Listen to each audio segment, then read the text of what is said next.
How do you treat hypothalamus problems? Let's talk about it.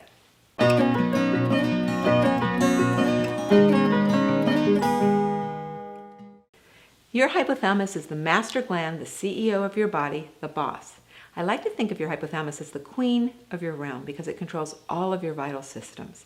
So if you've been diagnosed with hypothalamic dysfunction or you have issues with your hypothalamus, you're going to need to make some changes in order to help your hypothalamus heal and optimize its function. Now there are 3 main steps on your path to healing your hypothalamus. Step 1 is to replace any deficient hormones in your body until your hypothalamus is back in balance. Both conventional and integrative medical protocols are to start with hormone replacement therapy for those glands that are not able to produce enough hormones. Yes, the issue is in your hypothalamus because it's not stimulating the lower endocrine glands to make appropriate hormones. But if you have damage to your hypothalamus due to an injury, a tumor, a bleed, surgery, radiation, toxicity, or malnutrition, your hypothalamus needs the hormones of your lower endocrine glands to heal. So you may need supplemental hormones, preferably bioidentical, that may include adrenal hormones, ovarian or testicular hormones, and thyroid hormones. The key is supplement, not total replacement therapy. Why? Because you want to be able to make those hormones on your own eventually. And if you use high-dose replacement, your adrenals, ovaries, testes, or thyroid may no longer be able to produce those hormones. The goal is to keep the hypothalamus pituitary lower endocrine gland communication intact. But using these more conventional therapies is just the first step. You still need to do some things in your life to actually help your hypothalamus function. So step 2 is changing your lifestyle, which includes diet, activity, and sleep.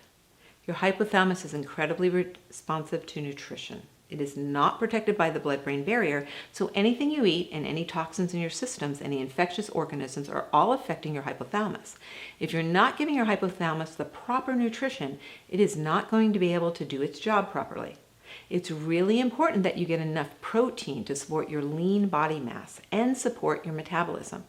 Protein is broken down into amino acids, and your hypothalamus needs amino acids to produce the precursor hormones that tell the pituitary gland to stimulate your lower endocrine glands, your thyroid, adrenals, and gonads. That way they can do their job and produce their own hormones. Your hypothalamus needs you to eat healthy fat. Trans fat, fried foods, and most plant-based oils are not the healthiest fats. What you want to consume are monounsaturated fats like olive oil or avocado oil.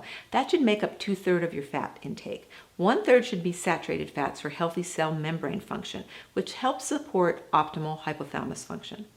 Then you need to be sure that you're getting enough carbohydrates to maintain your energy, but not more than you're expending to avoid storing excess body fat. Your hypothalamus is incredibly sensitive to your blood sugar, whether it's rising or bottoming out. So it's important that you focus your carbohydrates intake on low glycemic index carbohydrates, those carbohydrates that are not turned into sugar quickly. Most vegetables, some fruits, and whole grains are low glycemic index. Avoiding sugar and starchy carbs, which are high glycemic index foods, will prevent roller coaster blood sugars that can disrupt your hypothalamus. Also be sure you're getting enough water. Dehydration can definitely affect your hypothalamus. Make sure you're drinking at least 1 ounce of water per kilogram of body weight or ½ ounce per pound. It's not all about nutritional changes.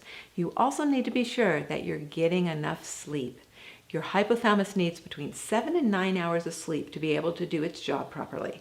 Get off those digital products after dusk because that blue light coming from those screens affects melatonin production and you will not be able to go into a deep sleep.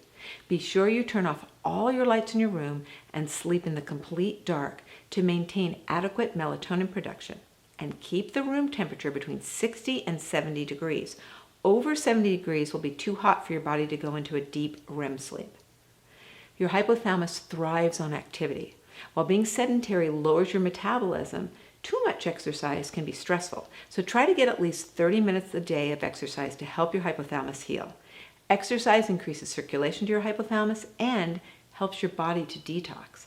Being outside, breathing in the fresh air, connecting with nature while you're exercising is a great way to tell your hypothalamus that the world is good and it can calm down and do its job instead of constantly stimulating your stress response. Now finally, the third step, and probably one of the most vital steps, is to support your hypothalamus nutraceutically. Now I know that can be difficult because there are not a lot of supplements out there or specific foods that actually will support optimal hypothalamus function. Now that's why I created Genesis Gold, because there isn't anything available that supports the hypothalamus for long term. There are hypothalamic glandular agents that can give a little boost to your hypothalamus, but it's very short term. You can only use them for a few months before they become a toxin in your body. Using plant-based hypothalamic support like Genesis Gold can help your hypothalamus heal. Genesis Gold provides the precise ratio of amino acids for optimal hypothalamus function. This unique hypothalamus amino acid blend is encased in a foundational greens food, including whole plant foods, an innovative herbal blend, and sea vegetation, rich in phytonutrients to provide your hypothalamus with all the micronutrients necessary to do its job properly. If you have any questions about treating hypothalamus problems, why don't you join us in our hormone support group? You can get free access through our free hormone reboot training. Hypothalamus problems take time to heal, at least 90 days with nutraceutical support. And of course, changing your lifestyle to support your hypothalamus is important. I've had patients be able to get off hormone replacement therapy with nutraceutical support for their hypothalamus, but it takes time. If you've been ill, out of balance for years, it's going to take at least 1 month per year after that initial 90 days to get your hypothalamus functioning optimally. I'll see you in the next video.